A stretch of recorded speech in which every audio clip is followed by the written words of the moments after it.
हाँ देखता हूँ पढ़ उसको। ठीक है बेटा। सीआई क्या डिफरेंस होता है एसआई और सीआई में? एसआई पे ना इंटरेस्ट जो होता है ईच ईयर इक्वल होता है।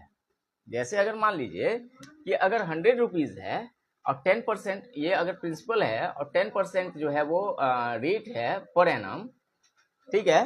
तो अब इस पे ना एसआई में क्या होगा, सिंपल इंटरेस्ट में क्या होगा कि 100 का 10% यानी कि 10 रुपीज ईच ईयर होगा। फर्स्ट ईयर भी यही होगा, सेकेंड ईयर भी यही होगा, 10 रुपीज ही होगा, थर्ड ईयर भी यही होगा, 10 रुपीज ही होगा, यानी ये हर ईयर इक्वल रहेगा। लेकिन ऐसा सीआई में नहीं होता। सीआई और एसआई फर्स्ट ईयर इक्वल होता है, दोनों का 10-10।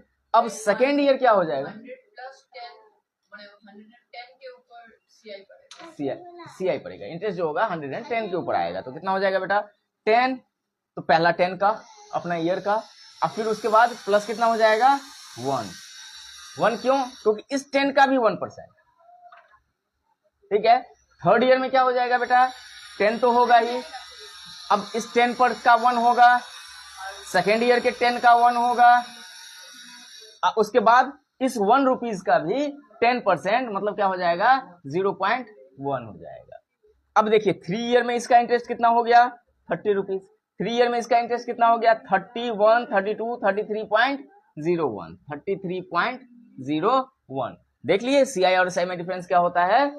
अब इससे क्या हमें पता चला बेटा कि सीआई और एसआई में एसआई पे ईच ईयर इंटरेस्ट जो होगा वो 10% ही होगा, इक्वल होगा। लेकिन एसआई में ऐसा नहीं होगा। एसआई में हमें क्या होगा, इंटरेस्टों पे भी इंटरेस्ट मिलेगा।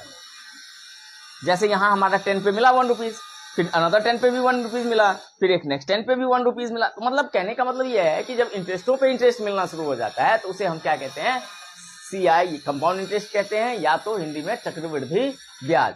चक्रवृद्धि यानी ये चक्र जो होता है वो 1 साल का होता है। 1 साल के बाद क्या हो जाता है, जो हमारा अमाउंट होता है हर 1 साल के बाद जो हमारा अमाउंट होता है वो प्रिंसिपल बन जाता है। क्या बन जाता है, प्रिंसिपल बन जाता है। जैसे देखिए फर्स्ट ईयर हमने कितना गेन किया 110 रुपीज गेन किया। अब नेक्स्ट ईयर 110 रुपीज पे आपको 10% मिलेगा, तो कितना मिलेगा 11 रुपीज मिला। ठीक है। क्या होता है सीआई में, जो फर्स्ट ईयर का जो अमाउंट होगा वो सेकेंड ईयर के लिए प्रिंसिपल के रूप में काम करेगा। सेकेंड ईयर का जो अमाउंट होगा वो थर्ड ईयर के लिए प्रिंसिपल के रूप में काम करेगा। फिर ऐसे ही कंटिन्यू ये प्रोसेस बढ़ता जाता है। समझ में कोई डाउट, इस चीज को समझ में आया? ये समझ में आया कि सीआई और एसआई क्या डिफरेंट होता है, ये हमेशा